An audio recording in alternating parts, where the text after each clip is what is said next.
That's good. All right. Well, let's start this so-called podcast thing. We are one. This is Matt Crist and Tal Cooperman, and we are starting a podcast called Bad News. Now, there's nothing bad about anything we're doing. We don't give you any good news because we don't know any news. We don't Google them ever. Yeah, so it's all just off the cuff, kind of just conversations with Tal and myself and a various cast of his friends and cohorts that he deals with on a daily basis. I would say some of them are your friends now. Okay, yeah, true. Through the process. It'd be people's conversating with people and their come up stories. And, a lot of my friends growing up, they came from absolutely nothing. You always hear that about people like, I came from nothing. And it's like, a lot of people in my clan, they definitely came from nothing. And it's really cool to see some people who still aren't multi-trillionaires, millionaires, or billionaires, but it's really cool to see that they've made a dent in the world of wherever they came from and what fashion, if they're fashion guys or graffiti guys or foodies or chefs, it doesn't matter. They all have amazing stories. And, Matt and I are going to sit down and talk to a bunch of people and hear people out. Yeah, it's crazy to discuss everyone's like come up story. And like, I think the name Bad News is super close to this podcast because everyone has like a L or a bad news story to their come up story. Mm-hmm. So everyone has like success, but then it's kind of like these things happen to kind of spark my success or kind of pivot me into this direction. And I love finding those little hidden gems or like, when did you take the L or when did you figure out the bad news and then now make it good news? I love that you say like the L's. A long time ago, side story about my little brother Tav, who will definitely be on this podcast. He wanted to start it. He's always like got ideas. He's an ideas man, but he just never like falls through with everything. He only falls through with the things he's gonna know that are gonna crush it for him. And he told me and my brother Tommy that he's gonna start a brand. He's gonna start a company called Serving L's, and it's a company where like. If you messed up the night before or like you lost at a game or a bet, the next morning there will be a wooden L delivered to your house. So like you took an L. It's like reverse flowers. And he was going to call it servingells.com. And I think he got the website. My brother is the king of just buying websites, which will probably be the reason why he becomes a billionaire one day, where it's like, yeah, stamps.com. I sold it. I owned it. Yeah, the guy's like porn.com probably is cleaned up. Yeah. Tav's got like KyliePregnant.com, Jim. He's got like Kylie's gonna be pregnant, Kendall's gonna be pregnant. He just buys them all day long, and I don't know what the moral of the story of bringing Tav up. It's funny because I was looking at URLs because we were purchasing ours, and I was like, well, what happens if I type in this and this and this? And it was so many that were like not taken. I was kind of taken back. I don't want to say I'm here because by the time we go back to buy them, they'll be gone. Yeah, but it was kind of interesting. Some of the things we're doing late, up and coming with the sweatshirts and stuff like that. Mm-hmm. I was looking up for those, and they're there. Yeah, they're open. So we should jump in. That's probably lucrative. Like if you have the cash, you might as well, right? Yeah, no, absolutely. We should totally do that. Well, let's jump into this thing. Yeah. Well, Matt. No, you got to go first. No, Tal, you're gonna go first. I can't. Let's just Matt. Just where are you from? What do you do? So my name is Matt Crist. I'm a graphic designer from the Bay Area. I've been living in Vegas for about 10 years. I've been working closely with Tal for about the last 5. Been working on various projects, side and professionally. I've been trying to push him to get into this podcast game for quite some time. I even had to almost circumnavigate it and trying to find cool podcasts so that he would listen to just segments to start getting into it. But I think I got him hooked. And as soon as I got him hooked, I knew we were in. And I was like, yes, I've been wanting to do this for a while. Zoe, by the way, who runs our studio, she has been trying to get me to do it for she told me, many moons. Yeah. And I was thinking back, man, I can't believe we didn't even do this in the beginning. I can't believe this. I just talk a lot and people are like, man, this guy would be really good. I just don't know how we overlooked it. With all the opportunities and all the people we had on property from this whole process for the last 2 years, I don't know how it was a second thought. I just don't know. We'd probably be in season 10. It was always because we were just running so fast. Yeah. We're always moving at the seat of our pants, mile a minute, usually in the 11th hour.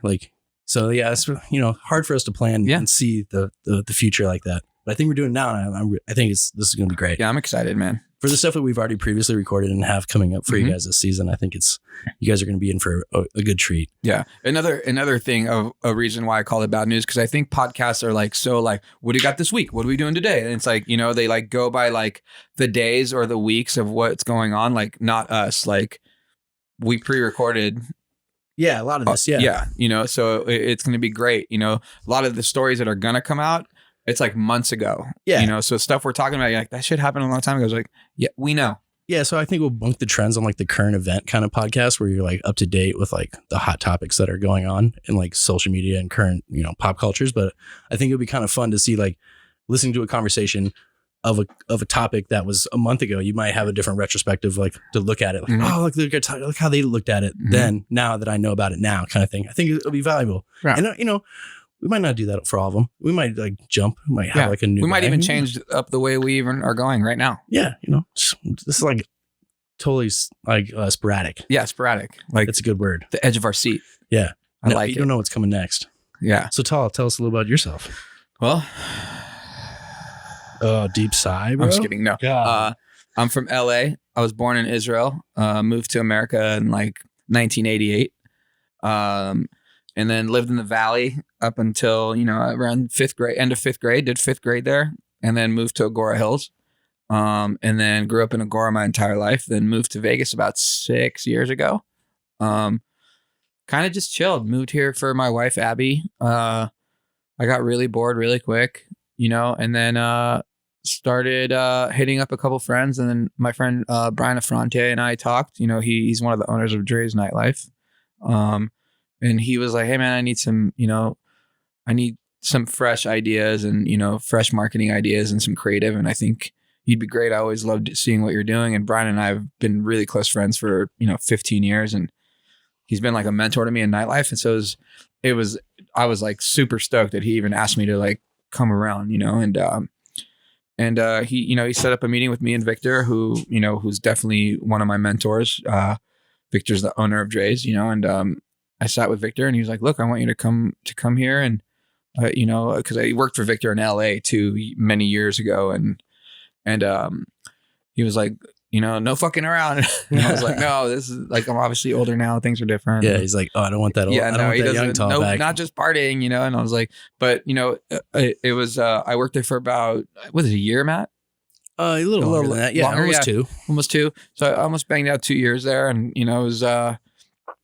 it was really cool, and I had a good time, but I wanted to do more, and I got the offer to come be a part of an amazing project, and it changed my life. So to jump back, were you always in the like marketing? We're kind of like field where you come from. I guess it's a little weird, right? My life story is a little weird, and it'll take way too long to even talk about, and if you had to like just narrow it down, to pick like almost two professions. I've been a part of like the streetwear clothing industry my whole life. Okay. Big background in street art and graffiti. And then, I guess marketing, a different kind of marketing and a new way to look at marketing, So that's about it, man. I've just always had my eye on stuff and loved getting creative. I grew up around some people that are like the top of the top notch, right? And I just soak things up. I didn't go to school, I barely graduated high school, and I definitely didn't go to college. I went to a community college for about a week, and that was it. And I was like, nope. I feel like everyone should go to like a community college for at least a week, though. But I didn't even know like I didn't even know like what classes to take, right? Like I even like, I remember I like filled out paperwork. I like had like a English as a second language class. I don't even know how that even how did I even get into that? I just wanted to go do art, like how did I get into this class? Ooh, this one looks easy. Why is there 11 people in this class and no one speaks English? I was like, fuck, I don't know what I'm doing. And I was just like, what? I'm just going to do graffiti. Yeah. Everywhere. Right? I mean, I went to the community college and I was going to go for radio, TV, and film. So I kind of like didn't know what I was really getting into either. Right. I was just kind of thinking I liked talking on the microphone and might be good on TV or behind the screen. So I thought, and then I stumbled into graphic design. So you never know, Yeah. So it's like same thing with you taking a stab with the creative field, like I'm marketing, like, hey, you're the dot connector too. So like I can come in here, I can tell you what I like, but maybe there's a job in there that I don't know exists yet that I can kind of take over. Right. Like dude, you got to fake it till you make it, I guess, for a lot. And I have a lot of friends who've done that. You know, I'll be a part of that. You know, like I was always like, yeah, I can do that. I can do that. You know, like growing up. Right. And then it led me into something amazing. You know, but yeah, I mean, I've talked about it before. Like a lot of people that I said I worked for, like some of those people didn't even know I worked for them. It's just because like I was doing their people's jobs, but I didn't care. You know, I was like, yeah, just give me a box full of clothes and I'll get it to those people. Oh yeah, because we were talking like, when would you like first start getting like an actually paid salary gig? And you're like recently, right? Like, or not recently, but like within the last 6 years. Yeah, because you're like, man, that's so crazy. Like to hustle like that and just be like trying to find make ends meet. Trying to. I was there, you know, like Tim, you know, and one of my good friends, Kellen, you know, he would tell you like people would give me product, you know, like they didn't even know. The people that those people worked for didn't know that I was doing those people's jobs. And I would like, you know, they would give me product. And I was like a year out of high school. I had nothing, you know, like, and like I would just take some of that product and just to live, I would put some of it on eBay. Oh yeah. A little you know Buffalo what I mean? Exchange So, like action. my own little, Buffalo Exchange. Like, God, dude, man, like Buffalo Exchange, I was, you know, Buffalo Exchange was like my biggest, they wrote me the biggest check. They were my biggest, especially if you're bringing in that unworn, like still with the tags on all gear. tags. Yeah, you know, dang. like I was like, man, I'm gonna roll in there with a box. I'm gonna walk away with $436.72. You know, and sometimes I would go and take that stuff and be like, ooh, why did I put that shirt in there? You know, just like take it back out, or find something in the store. You're like, I gotta take this with me. I'm sorry. You know, but like that's kind of like how I paid for gas and like, you know, went around and met new people and, you know, and then, you know, I had a lot of good friends that, you know, put a roof over my head. I had some, you know, situations happen with my family and I lived in a car for a bit and, you know, my dad had to leave the country and, you know, I had 4 really close friends who, you know, took care of me, you know, when my family was just, you know, a big atomic bomb and, you know, and then my best friend, Aaron, and his family took me in for many years and, you know, you know, I owe a lot to those 5 people, you know. Yeah, man, had a lot of stacked against you. Yeah, no, it's, you know, I feel sometimes, and that's why I feel like I could overcome a lot these days because like I did have so much stacked against like, me. This is nothing. And that's why I'm always so defensive and I cry over everything and like I'm so dramatic and it's like, I know, you know, people are like, Tal's dramatic. It's like, no shit, dude. Like, I fucking know. I think there's some value about having your emotions on your sleeve like that. Like some people that are like too close, like keep it too closeted. I feel like you can never really gauge them. Yeah, that's why you and I are so close. Cause I know, you know, I know when you get frustrated every day, it's like, bro, like we just, you know, we care too much. Yeah. We care. If people knew how much we cared, we'd be running like, you know, companies, for sure. You know, people don't care. People don't care. There's not that many people out there anymore that care. They don't give a fuck. Yeah, unless there's like a paycheck thing with it. And I think even then some people are like, if the number's not big enough, I gotta go home. Yeah, sorry. What? I still need me time. Yeah. You know, I'm in bed by 8. I gotta go eat. So bro, I was thinking like the overarching like storyline of this podcast is so crazy because like so many podcasts now try to get like really like granular and specific on like what they're going to be talking about. But I think me and you and our backgrounds and in the friendships and are like different where we've came from. Like it's like art, it's business. There's so many like where we're going to go with this podcast and what we're going to talk about that I think I can't even think of the right word right now, but I'm super excited for what's coming up, dude. Like, and it's just because you know, I'm just like, because there are so many people that we're going to have on here that have failed many times. I'm one of them, you know, like I failed so many times. I still look at a lot of things I've done and do as a big failure, you know, but it's good for people to listen and know that it's not the end ever. You always gotta keep going. Yeah. You know? With such a mix of like wide range of people, dude, like everyone from all different worlds and walks of life. It's kind of interesting to see them all come together. Yeah. Man, what's like one of the reasons you really wanted to do this? I think I want people to hear stories, you know, I'm very interested in people's stories. I love talking to people. I love hearing what, you know, the ups and downs of people's lives are.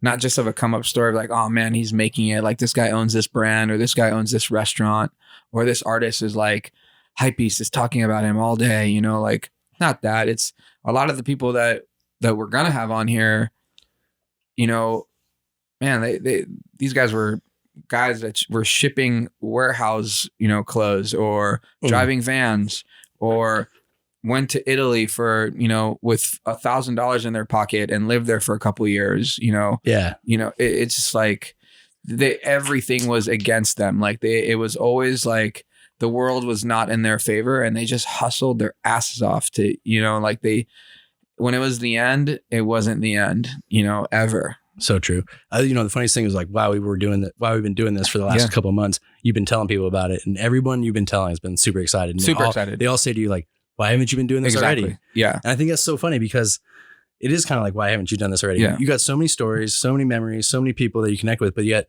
like, it's all like, you have to tell it and you have to remember it now. So now it's like a way for you to like bring everyone together, kind of put it on wax in a sense, and be like, now it's forever. Yeah. It's I'm excited, man. I'm excited for people to hear what we got going on, what we're working on, what we got coming, you know, the future of Vegas. Is there a future in Vegas? Am I moving back to LA? You know, like I don't know. Like I love Las Vegas. You know, I've fallen in love with this city. You know, I've fallen in love with the people here.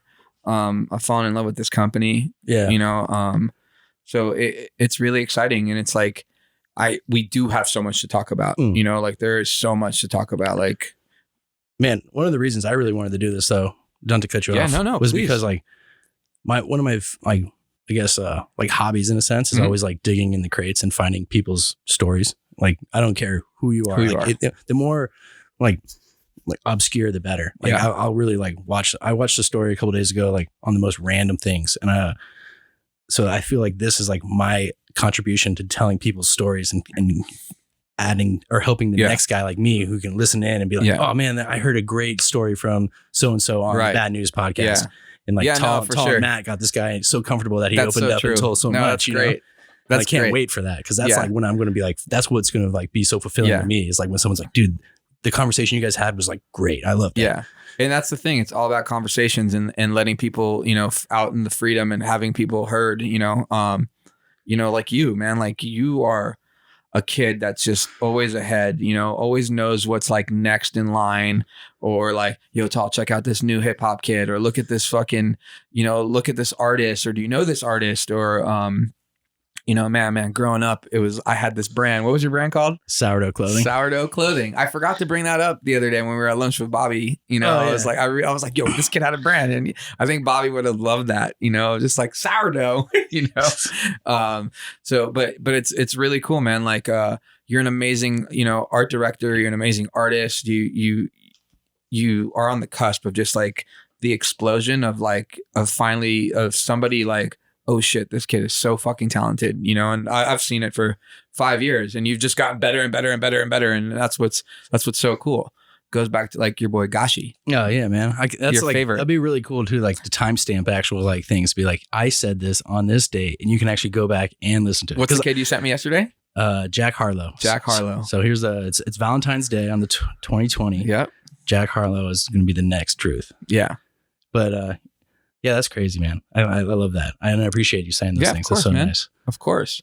It's exciting. It's exciting times, man. Yeah, man. It's really crazy. I've been like looking for the next opportunity. I think I'm just like, this is it. I'm really stoked on this. Like, I'm going to put so much power behind this too. I can't wait. Like, I don't think people have seen me work this hard, and people have seen me work hard, but they don't even know it's coming yet. Give me a little bit of your background. Growing up, you grew up in the Bay, but like what was going on there? Family life, brothers, sisters, mom, dad, man. 2 moms. So my dad is actually, he's a general manager for Walmart's. And then he actually got into like a director's role where he went around and was opening Walmart's. So I was actually born in Denver, Colorado.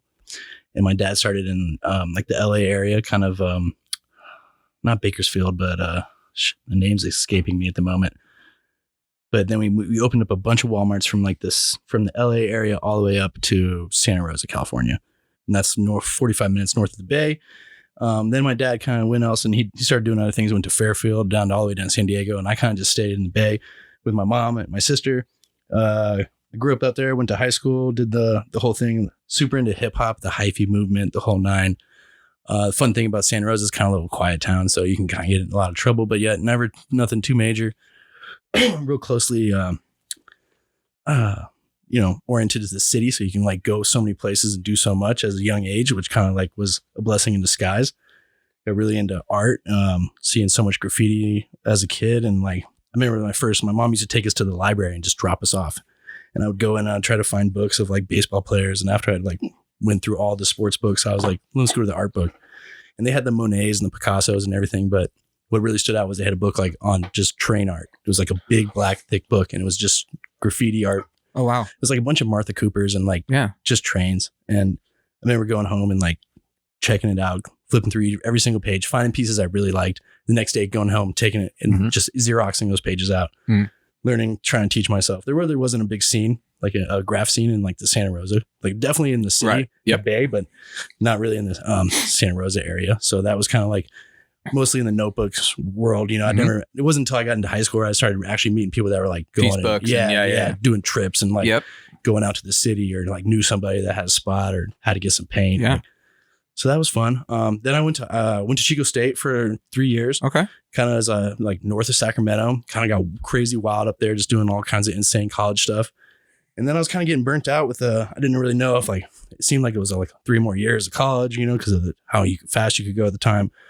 And my dad had an opportunity for me to come move with him in Vegas. And I was like, I never lived with my dad my whole life. So I was like, yo, this would be a perfect, like, grown up. Bonding. Yeah, boom, I'm going to do it. We're going fishing. Yeah, for sure. I'm like throwing the towel in this college thing. I'll go out there. And so I got out here and my dad was working full time and I didn't really know what to do. So I looked online. I found an art school. Yeah. And I was like, oh, I kind of wanted to do that. I like art. Yeah.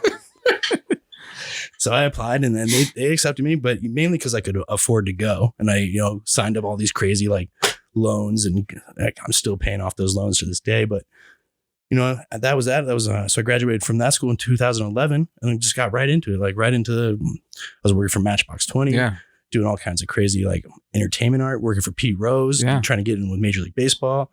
And then I kind of got let go from a job and I stumbled into the nightclub world through a friend. And that's where I met you, and it's been fucking history since. Remember when I was trying to be all legit when you met me? So crazy. Man, had slick back hair and a white shirt. I still like when I see Tall dressed up like that, it still like brings me back like PTSD days. I was pretending to be all like, I'm all business. And then I pulled out my white laptop and Matt was like, nope. Yeah, I was like, this guy's toy. As soon as he pulled out this old school Mac laptop from like the 2000s, I was like, oh God. It's like one of those big, thick white ones. You know what's crazy is that computer had so many photos on it. And when Abby and I got robbed. They jacked that computer. Probably because you can like mod that thing out now. Make it all super buff. Yeah. Fuck, man. Those new MacBooks you can't change.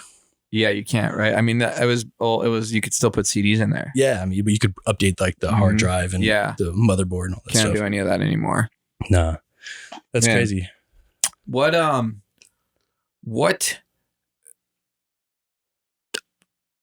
think I just went blank for a second. Oh, bro. But I'll be good. No, I'm good. It was funny because you said that. I was like on the internet a couple days ago looking for some garbs, like some new, because I'm going to this new job and I was kind of wondering like, should I change it up now? You should totally be yourself, bro. No, I was thinking I was going to like just. You should wear a suit, actually. I was going to upperclass it and try to be like a little more stylish. Right. I think I might just like BDE it, just trying to big dick energy up there. Just be like, what's up? I'm here. Man, so talk to me a little bit about like coming here and like how hard or easy has it been like living like, like adapting to the lifestyle of Vegas, like living in Vegas.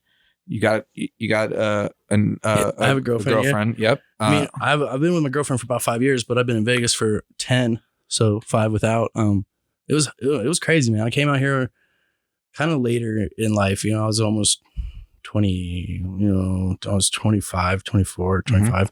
So I was already like done the bar thing. I was trying to just get in the nightclubs, and Vegas right at that time was like the pinnacle of nightclubs. Yep.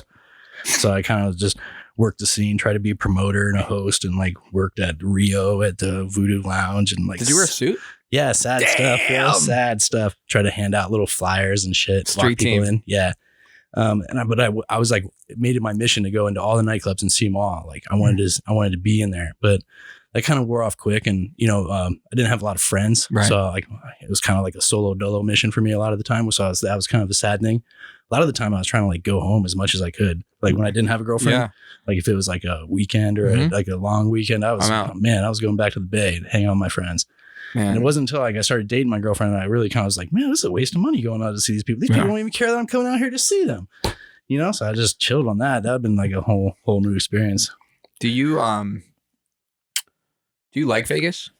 Yeah, I think Vegas is it's funny because earlier you're saying, you don't know what's going to happen. You're kind of like thinking if it's time to move out of here. And like, I feel like that a lot of the time. Like I'm kind of wondering like, have I hit my limit on this town? Like, is there bigger fish to fry in other places? Like, the meccas of the world in the marketing world, like New York or Los Angeles or even like Austin, Texas to get really creative in the design world. But like, I think with this football and with these sporting teams that are supposedly coming here, I think Vegas is in for a new treat. And I think like they just need to adapt to it and be like, we're going to be a metropolitan city and not this gaming capital. And then I think the world's their oyster, because I think like everything is so much cheaper out here. It's so like centrally located to so much so that you could live out here and still go to like, you could commute to San Francisco if you work 3 days a week on the plane, come back, Yeah. So I think you're going to start seeing that a lot. And like just all of what happens to Vegas. Does Vegas go pricey? And does it go like does it try to be like San Francisco and be like $1 million in these areas all over town, you know? Or does it kind of just play its role? Like, I feel like the nightclub thing is kind of ran its course, but I feel like Vegas has so much more to offer. For sure. Like restaurants. More restaurants per capita than anywhere in the world, 5-star size. And, I feel like one of the things that I like about Vegas is like, they don't have, like coming from San Francisco or, just being like spending so much time with you in LA lately, like those places let things like age and like run a course. Yeah. Give it time. Vegas is like, man, if you're not paying your bill or you're not popping and you're not the new trendiest thing, like next, and I agree. There's something about that that's kind of refreshing because like as a designer, I like clean, I like aesthetic, I like this. Let's update this. Let's bring in some renovators and make it look beautiful again. Right. So I like that, but part of me like feels like when you do that, you just erase all the culture. So like you can come back to an area and be like, this was a dope sandwich spot. Now it's this weird nail place and it's not popping no more. A lot of nail spots in Vegas. And massages. You gotta get your massage on. Man, one time, very fine volcano. Go boom. Yeah, that's definitely one thing out here. It's just got a lot of massage spots. It's so crazy too. I don't know, and I always wonder, like, they got to be like massages, right? Like the real massages. Yeah, no, for sure. Let's see. Let's talk some because we can now that we're doing it like this. Like, let's talk Kobe real quick, dude. No, I mean it's still like so our sensitive subjects. Sucks. Man, Kobe was like I thought it was a joke. Yeah, to me, Kobe was just a guy I put on a pedestal so high up that I didn't even know how high I held him in regard to people that I thought I admired. Right. That's how weird it was. I would say that Kobe froze the world, dude. And there's there's just sometimes where I'm like, nah, it can't be. Nah, that's not true. Like they're gonna tell me in 20 minutes that this was all fake. Think about people that actually knew the man. Oh, they were like, I thought Kobe was gonna live forever. Ever. That's the thing about LA. If you're from LA, right? Like, it's like that was like our superhero. So it's like it doesn't matter if you like basketball or sports or anything. It's just Kobe Bryant was our Superman. It's crazy though with like musicians, like it's okay for them to die young and like only be here for a minute, but like sports athletes, it's like not okay. Like if you think of like sports athletes that die young, it's like tragic, but like no one like ever sees it coming. But think even if it was Jordan, it would be like that's still too early. Oh yeah, you know what I mean? It's just like it was too early. Like even when I posted something, I was like, it stuff like this doesn't happen to a Kobe Bryant ever. Like that just doesn't happen. Like what do you mean? What do you mean? How did Kobe just not walk out of that helicopter? How do you not have Gigi like covered up with all the families? Everyone's safe. You know what I mean? Like it's not even like trying to joke on it, but it's like, man, like, fuck. We were just in LA. I had a friend ask me like, oh, I'm going to LA next weekend. Like, where are the cool Kobe Bryant murals? And I like looked at him and I was like, everywhere. Literally. And he's like, what do you mean everywhere? And I was like, everywhere. Dude, I could tell you probably like 3 good ones to go visit, but like you're gonna be driving down the road and you're just gonna be like, "What is that?" Oh yeah, it's a Kobe mural, and it's crazy big, and there's notes on it, and either go to Melrose or go to downtown LA, especially downtown LA. Yeah, I mean, we were driving, we didn't stop, but I saw like 4 while we were driving, and I was dude, everywhere we went, you know, and like people even doing graffiti in LA are just doing like Kobe Bryant, like full painted murals on the freeway illegally, and it's been there since the day after he passed away, and people are like, the city is leaving it up right now. And I thank you. Props to them. Yeah. Yeah. Like it shouldn't even go away. Yeah. It's just, it's too tragic. Too soon. You know, I used to like, as a kid, I've been a Laker fan since 91. The Warriors to me were just garbage when I was a kid. And if you look it up, they were like legit garbage, and they traded away all their good talent. Like when, remember like the Run DMC days. They traded like Tim Hardaway away. They gave away Chris Mullin. Where was he at? Well, the Warriors like let Chris Mullin just get really old, but Mitch Richmond, Tim Hardaway kind of dealt those 2 guys away. They dealt. Then they got Chris Webber, dealt him away. They got Anthony Hardaway, Penny Hardaway before, and they drafted him, and then they traded him away. They drafted Vince Carter, traded him away. Damn.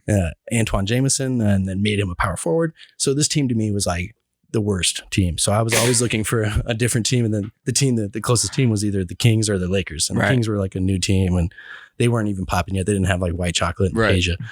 But I remember when Kobe came out, man, like 96. And that was like right when I was really, really getting into it, like 11 years old. And I remember like thinking like, shit, this is the team, and like then the Kobe and the Shaq thing. And then, man, I just was such a fan. I would get in fights with people because people in the Bay are so diehard Bay. And yeah, no matter what. Dude. And I would have to like literally fist fight people over Kobe Bryant. So I would like, to me, I was like, it would hurt because I remembered so much that I had to like literally fight people for this guy. Wow. Like trying to fight for his greatness. And then even like later on, when people, when I knew that he was great and everyone knew he was great, but everyone liked to hate on him. And I remembered back in my head when I was like an old Michael Jordan fan, that Michael Jordan used to get the same shit. Like everyone used to hate Michael Jordan. And now it's like Michael Jordan retired, everyone's starting to let, and Kobe was just getting there where everyone was starting to like love him again. Yeah. Like, oh, Kobe, you're the best. You're the best. Yeah. He was just getting there. Cause when Jordan retired, when he played for the Wizards, people were hating on them, calling him trash, like washed up, old garbage, like need to hang it. Yeah. And now he's the greatest of all time, Yeah. It's so fucked up how this world works. It's like, it's so messed up. And I think that's kind of why I gave up on sports. Like I love sports, and I think people look at me like, Tal doesn't know shit about sports, but I'm like, yo, man, like if you really know me, if you grew up around me, like growing up, like, like my house, straight Laker house, like no matter what, I grew up in a soccer house and in a Laker house. That is it. Yeah, I'm Israeli, so soccer is like mandatory.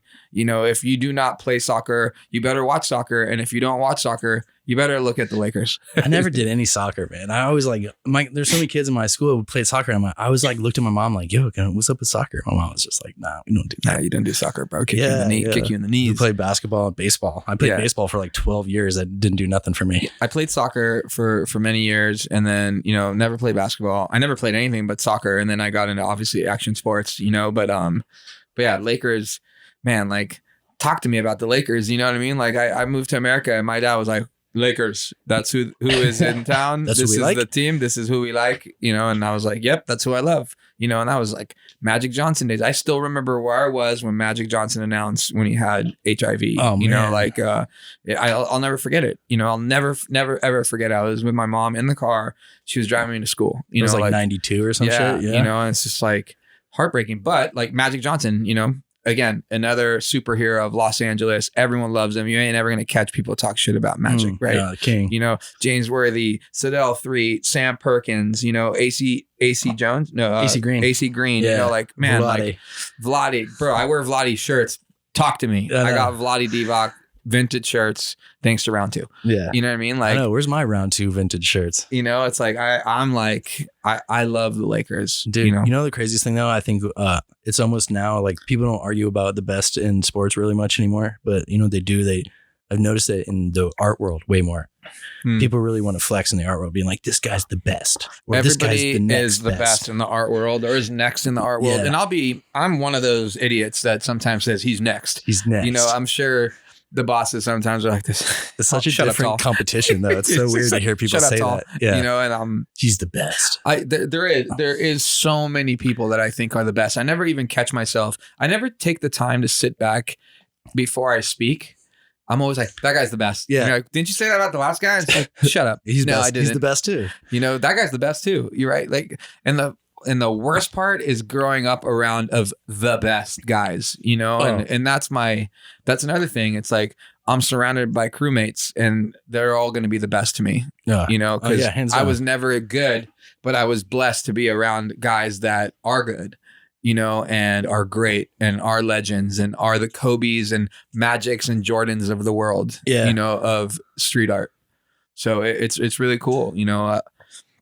It's funny how that crown gets passed around, though, even in the art world, you know, so like fickle. Absolutely. You know, it's like people are like, the other day I was walking and somebody was like, so who do you think, who's like crushing it in the world of art, like real art? Like, who's the biggest? Is it Takashi, Kaz, or Damien? You know, and it's like right off the bat, I'm like, Kaz, right now. Yeah. You know, like notoriety wise. Yeah. Like, is Damien richer than all of them? I think so. I don't know Damien like that. So I don't know. I think he is. You know, but watch enough, you know, read enough books and watch enough documentaries. They're not talking about everyone else. They're talking about Damien. You know, he's got like that book we're reading right now. Boom. Oh yeah. You know, they give him a whole chapter. Leaves a huge mark. You know, and he's amazing. You know, Damien is amazing. But I also grew up in a different time. So like for me, Takashi Murakami is like God. Yeah. You know, and then growing up graffiti, it's like, you know, I grew up respecting Kaz. You know, I've been watching Kaz since 96, 95, you know, 96, you know, so, you know, the minute I saw him in magazines, I was like, there's something different about this guy, you know, especially coming from like DF Crew, which is like Diabolic Funk and like Fame City, you know, like Jersey and New York, you know, it was really cool watching him, you know, from, there wasn't the internet yet. Yeah. You know, like, so it was cool. Like, and it's, you know, the craziest thing about like, if you think about the two, like when you play a sport, you're like, I got to practice these things to get better at this. Mm-hmm. But like when you're an artist, you're like, yeah, I got to practice this to get better, but then I got to think about what's next. I got to create something that's never been done before. And that's even harder if you think like so many of these artists that are great that we talk about on the consistent, like one of the reasons that makes them great is that they have such a like a wide variety of wins, like consistent. Like I thought of this, I thought of this, I thought of this. Like Kaz, when you started following him, he was doing like bus stop signs. Yeah. And now he does these huge inflatables that look like the size of lakes, you know, like crazy, like scale. Yeah. You know?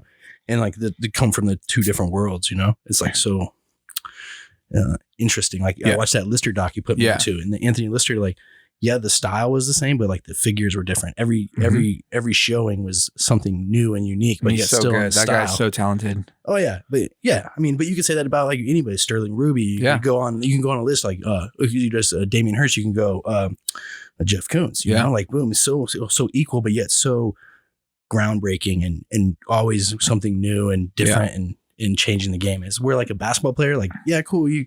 You're shooting the ball a lot better this year, but like, you're not like dunking from the 3-point line or doing a 4-point shot, or, you know, it's crazy to think that like some of these artists sell their shoe sales because their collabs that they do are bigger than athletes. Oh yeah. And now the shoe game is hustle. Man. You can, like, if you're an artist, it's almost like easier for you to get a shoe deal now. And we did the Damien Hirst Vans collab, and that was awesome. Yeah, that was crazy. Now, do I think it would have been different, you know, if it was another artist? Sure. But I don't think a hotel's done what we've done on our scale around the world. Oh, no. You know, I'm sure we just don't know about it. And they've done some other hotels in Vegas announced that they were doing a shoe with certain companies. And it just like, I think it flopped. At the same time we were doing ours, and ours like caught some steam, man. Every blog talked about it. I wouldn't be surprised if there was in the pipeline coming up, like, people doing the same thing, trying to drop some shoes, even with the same companies, you know, or similar names. Yeah. And look, that's the beauty of art, and that's the beauty of this game. It's a game. This is one big game, and it's like chess, you know, so business life, the art and the hustle, man. It's crazy. 100%. It's so weird how that you need all three though. You can't just be like a great artist. You also got to some of these artists are like amazing hustlers. Like the stories you're going to hear on this podcast, like listen to these people's grind. Mm-hmm. Like some of these people, like when they tell you your story, you're like, oh man, if I was you, I would have hung it up then and been like, dude, it's a rap. It's a rap, dude. And these guys come up and they're on top, or they never even think they just never gave up. Yeah. Consistency. And that's one, exactly. Consistency. It's like, and that's one of the things, man. Like, like a Ben Hundreds, right? Mm-hmm. Like talking about him and Bobby were going to law school. Yeah. And it's like, they just fully pivoted and just believed in something, and they never looked back. Dude, it's been like 15 years. It's crazy. 16 years for the Hundreds. Yeah. So it's really cool to hear like what they had to go through to get to where they're at. And I think there's something to be said about like having like if you were a sports athlete or an artist, that you can slowly see the progression. But like when you get into positions like me and you, it's like, you got to almost step out and step back to really see what you've done. Cause you're so in it and you're trying to be like so progressive, but there's really not that notoriety or the applause that like an artist or an athlete gets. So you like grind all day, every day. And then it's like, sometimes you feel like, why am I doing this? Right. Like, am I going forward? Am I moving forward? Or am I? Well, dude, life's scary. Yeah, it's crazy. Life is so scary, man. Cause like I sit there sometimes and I was like, man, like what's next? Like more like if I leave and that's life, that's just life. Doesn't matter if I'm here or if the company, it's just like, it's really scary getting older, and not like now it's against you. Now you're like running out of time. Just not sure. Like, man, am I going to be successful ever? Like really successful? Am I going to, like, was that my shine? Like it's scary, man. Shit, like I get in my head sometimes and like, I'm sure you've seen it where I'm just like blank, like no one could, I'm just like, I zone out, and it's because I just get in there and I'm like, man, like, is what I'm doing enough? Like I'm already doing like 20-hour days. Yeah. Right. Like basically even when I go home, like I'm in my head, like, okay, what am I doing next? Like what's going to be better? Like, how am I going to better my art? Right. Like, I love getting texts like, dude, you fucking crushed it on that thing. Or, like that video you made, is amazing. That direction, like that thing you designed, legit. Like it always amps me up. I'm like, man, I got to just keep doing more. Like the VFX guys I work with, right? Like a lot of people were making fun of it for a long time. And now like, they're like, oh shit. Like, can you introduce me to that guy? Like, and so it's like, I'm always like, okay, good. Like, yeah, it's a win. I love it. I want everybody to ask me to introduce them to people. Cause I want everybody to work with out of the box shit. Like don't just follow what everyone's doing because don't recycle it. Don't recycle it because otherwise it reminds me of a lot of people that will remain nameless, that will just always do the same shit because that's all they know. They don't leave their comfort zone. They're like, now this is how we do things. But that's why I love working for who I work for, because they push the boundaries or they're not afraid to take a chance. Yeah. And that's one thing I'll respect about do something different. The guys that I work for. It's crazy. All season long, you asked a lot of people about this question, whether, what the stat is that 26-year-olds still living with their parents, and what they thought. By the way, and when I say it, it's not like not a dick. I'm not trying to be a dick. I'm not trying to scare people. Totally. I have friends that are 26 and older that still live with their families, but their families want them there. We had people on the podcast that said they did it, or they're still with their parents. 100%. Yeah, so like that's totally like, and I a fun side fact that I heard that. Up until you're 26, your parents can claim you as a dependent on their insurance. So that's why a lot of kids are like stay at their parents' house until 26. That's just a side note. But the funniest thing was I love that question because, so many of us always struggle with the rat race. Like you get to like have all this fun, like experience life, go enjoy that, go do this, go get these experience. And then all of a sudden it's like, wait, you don't have a job, you don't have a 401k, you don't have kids, you're not married, and you got to like, oh shit.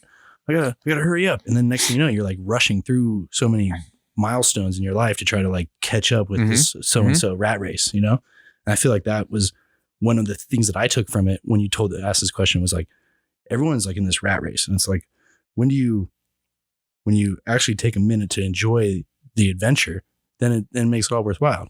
But when you sit there and you keep kind of like gauging yourself with others, especially like I can see you sometimes like look around at your contemporaries and be like, fuck, like I'm not moving fast enough, or I'm not blowing up like these guys are blowing up, even though you are, but you just don't see it that way. Yeah. You know? So it's kind of like, I don't see, and that's what scares me, man. I'm like, I get scared. Like I really get scared. And sometimes I can't even explain it to like Abby, right? Like she's always like, what's wrong? I'm just like, man, I'm nothing. You know what I mean? Like it's always like nothing. But in my head, I'm like, I'm not where I want to be, or I've seen where I need to be and I'm just not there. And I'm not cool with it that I'm not there yet. But I feel like that's just like a bug that's in your head. Yeah. You're always going to feel like that. Because I feel like the guys you compare yourself to are on the same spectrum, looking at your gram and being like, fuck, I need to step it up too. Right. And you don't think of that, you know, because that's just how you're programmed. Like me and you are programmed very much like the way that we're like, there's only up. Yeah.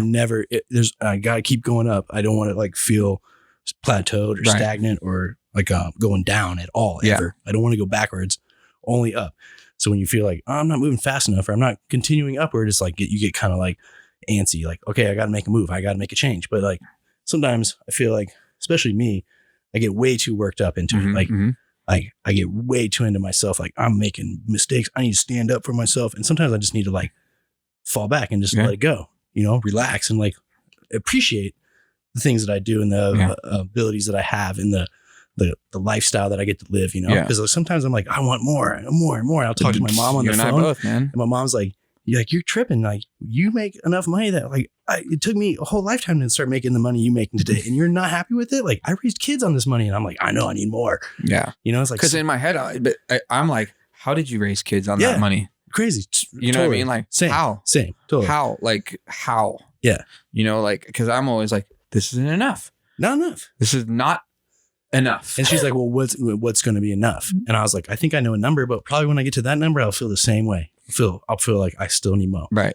And I feel like maybe that's a gift, because there's a lot of people I see in the daily life that are just like mad complacent and super happy with what they got. And like, just like, no, this is what I got. But me, I'm like, I appreciate it. Not that I like want to sound like I'm just like, I don't give a shit, but like, I want to keep going. That's the thing. I've been surrounded my whole life with people that have a lot.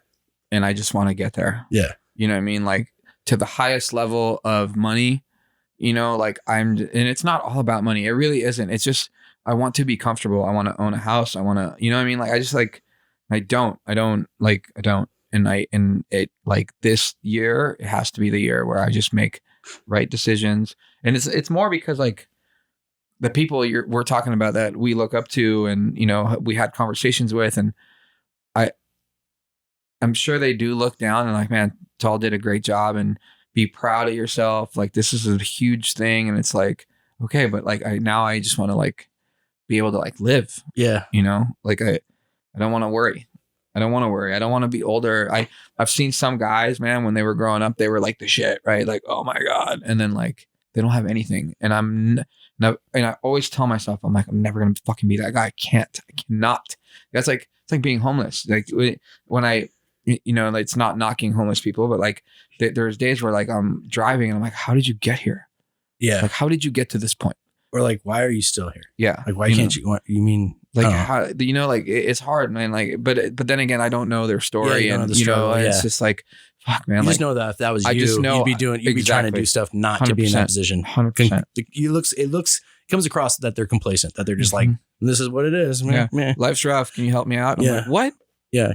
You know, so it's tough. Like it's tough. I mean, it's just tough for a new generation. But then I look at Tav and I'm like super proud. I'm like, fuck, man, my brother's crushing it. Oh yeah, man. I'm so proud of my brother. He's 25 years old and he's killing it. There's this weird thing I always wonder about, like the times of life. Like I felt like a segment of before me like had like this window of like opportunity because there wasn't the internet and there wasn't phones. And then I'm the culture that was like, it was just starting to happen, like the phones and the video recorders. And then I feel like the generation right after me is like the YouTube generation, because they all had I kind of like got left out of like the fun window. Yeah. Like I wasn't totally isolated, but I still had the world, but then I didn't have like the total like cameras everywhere my whole life, like phones, and like these people now, like I feel like it's time to be alive if like your brother's age. I wish like when we were out there hanging like 25, if I can go back to be 25, 26, 27, like you couldn't mess up to become rich. Man, it seems like it just seems like there's so much potential and opportunity for that group right now. Yeah, my brother is working on so many things, and I'm like, man, this is all gonna hit for you. Yeah, this is all gonna hit. It seems like it's like even like politically like appropriate, like or like socially appropriate that these people at 25, like when I was 25, it felt like more like, oh, you should be in school, like you should be just getting out of college and starting your career, and these people are like, no, just go be famous. Yeah, no, dude, and that's you hit it right on the yeah, it's so weird. I always wondered that, like, man, I kind of like, I do appreciate kind of growing up and like having seen the both, you know, like no phone and then no internet and internet. Dude, but then it very true. And then I grew up around so many like an eclectic group of people, right? Like, so it's like from rock bands to artists, so many different walks of life. But a lot of like some of the rock bands I grew up with, man, some of the biggest bands in the world, they don't believe in social media. They don't believe in any of that stuff. And they've got like their band has one, but as individuals, they don't all have it, you know? And you're like, but you could be so much bigger. And he's like, says who? You know, and I'm like, oh, that's good. That's fair. But then I look at another band like on the same level almost, and it's like, they all have it. Yeah. You know, but you remember when getting a CD and like just reading the CD because that was like the only information you knew about that person. Like that's all you got was that what they put out in that album. That's all the information they gave to you. But there was so much cool stuff back in the day. Like not like I grew up like I really growing up, not even the music so much, but I did. You know, like Limp Bizkit, right? Like Fred was very, very smart guy, you know, of like how he promoted his band and who they stood for. Same with Wes in the band. But like you put in that second Limp Bizkit record, I think, and like it was the guy that was all like, oh yeah, the Ewok cover. No, the guy running, which is like a portrait of Fred. Okay, but like, but Mir from CBS painted that. Yeah. And like, but if you didn't know, you could put that CD in a computer, and there's a full time lapse of Mir painting it. No, I didn't know. And see what you showed I mean? Me on YouTube. It's yeah, on there. You know, it's really cool. It's like you can't do any of that anymore. Yeah, those hidden you know, gem or aspects. like when like the thank yous in the back, you know, like or just like none of these bands used to be able to pay me, so I would always get a thank you on the next record, and I was always like, you know, is a huge look. My name's in the back, but no one cares, right? It's just like me. It's just the only person that cares is me, you know. But in my head, I'm like, that's better for me than getting a salary or getting paid, or you know, it's more valuable. And I guess that's one of the things that was my weakness too. Growing up, I didn't care about making money. Yeah, well, it wasn't the thing then. Yeah, it's like the kids nowadays. That's like a concern. How much you gonna pay me? But when I was saying, like when I was 25, money, like they weren't telling kids my age, like go get that money. No, like, they weren't. The bag wasn't like no, it was to go more get grabbed. to school. You got to go to school. Yeah, start spend more money. Yeah, start the right way. Work your way up. Yeah. Like no one's just saying go right to the top. No, that wasn't the motto. Now it's like, yo, you better just go get it. You know, I think it's a war. There's something it's a war zone about that. Yeah, it's a war zone. Because like the kids coming up are even going to be even more ruthless and just powerful. Man, I don't even want to know what the kids in high school right now are going to go through. Oh yeah, man. Besides coronavirus. You know, which is like, this is kind of scary, dude. We're living in a time where it's like things we were making fun of growing up. I feel like that's something like movie shit, like 12 Monkeys and like, you know, what's the one with you and I were talking about? The Outbreak. Yeah, Outbreak. Oh, fuck, dude. Get the fuck out of here. That like, Monkey and Outbreak really fucked some shit up. I feel like it's something every year though. It's like SARS 100%. You know, swine flu or whatever, H1N1. There's always like it's like a tactic so that we can all be scared and live in fear and consume. Man, it's a rough world out there, Matt. Yeah, man. You know, but I'm excited for this. We've put in a lot of, you know, what's funny is like, I've been promoting this, right? For 2 months now. Yeah. I mean, we've been working on this as a side project for about 5 months. Right. And the direct messages are coming through like, what is this? You know, like, tell me this now. Can you tell me like, what are you doing? And it's like, there's been a few hints of like what it's going to be. I think like 3, you know, real ones where it's like, you know, Robin Williams and, you know, like that kind of stuff, or like on air, you know, like where people are like, you're definitely hinting at it. If you knew what we were doing, it would make way more sense. But I have been seeing the people that are following, you know, that are friends that still, some of them don't know what it is and still following. It's like it's just cool to see that there are believers out there, and me or you know, that are just like, they're like, man, whatever this is, who cares? Well, that's because you come from so much stuff that it could be anything. Mm-hmm. These people are literally like, they don't even know how to guess. It's another clothing brand. Like if it was me, they'd be like, yeah, we could probably cue it in. But like you, it could literally be anything. Yeah.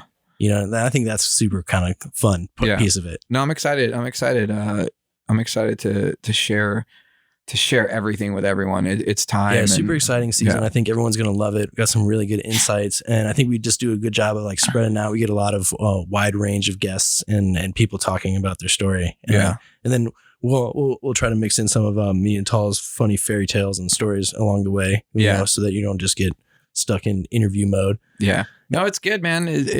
I'm excited. Yeah, and then bigger things coming for season 2. So power through season 1 and get ready for season 2 because it's going to be like, it's even crazy because we're already doing it. Oh yeah, we're already in. We're already in, and I'm pumped, man. I'm pumped. I'm so pumped. There's so many there's so many good stories, and they go by so fast. Like we're like flying through them. You know, yeah. I used to like get so bummed when I watch a Joe Rogan and be like, man, 3 hours. I don't. And it would take me like 5 hours because I'd have to pause it or like do these or get up and leave the room, and then I was when we started doing these, when we decided how long we were going to do them, I was kind of like, I don't know if that's going to be long enough. But now I kind of think it's like a good digestible amount of time. It's a great digestible because people can go back and be like, I could, you know, like I heard them talk about this one part. Yeah. And they can go back. It's like, what hour was that in? You know what I mean? Like, and by the way, like Joe Rogan's the king. So it's like, it's easy to get lost in 3 hours. Yeah, 100%. You're on there like talking and promoting about God knows what with him, you know, and this is brand new for us. Yeah. So it's maybe down the road we'll do a 3 hour one. Yeah. I feel sorry for Jeremiah, but he's already sleeping. I know, you can't tell. He's like so bummed out. He got a haircut for us. So. It's looking like nice and smooth. I like it. He looks good, man. I know. I didn't know who it was when he came in. I was like, what the hell? But so you know, we just wanted to give everybody a nice little fresh little warm up action. We got some surprises, what this is. Things up our sleeves, so don't sleep. Do not sleep. Yeah, and you know, make sure you subscribe, go follow us on the Instagram, Bad News. Follow us on our YouTube channel, subscribe and follow there. We're going to be posting some videos there, getting us on Twitter. Oh man. People still use Twitter, huh? Man, Twitter's coming back. Is it? Yeah. Especially around like election time, politics. Right. Politicians love the Twitter, and porn stars. Yeah. Porn stars. Porn stars have a huge following on Twitter, huh? Yeah. I guess we got to lock down the TikTok. Maybe you'll see some TikTok. You might see some dances. Yeah. Some moves or something. Yep. You'll see artists, chefs, bands. I think people are like, man, of course he's going to have bands. Of course he'll have bands for days. Yeah. Bands then that make you dance. There's definitely a website in the works. So, keep checking that out, and some merch to cop possibly down the road. Big things, man. Yep. I'm super excited. Can't wait. We've said excited through this. I mean, you know what we should do is beep it out. You should not only beep it out, but like maybe do like a ding every time, like a counter, just like every time we said excited through this episode, like ding. I'll add like ding. a robotic effect. We're excited. Yeah, so excited. So. Get like John Moshida to come redo it. Man, R.I.P. Well, thanks, guys. Take it easy. See ya. Peace. We're out.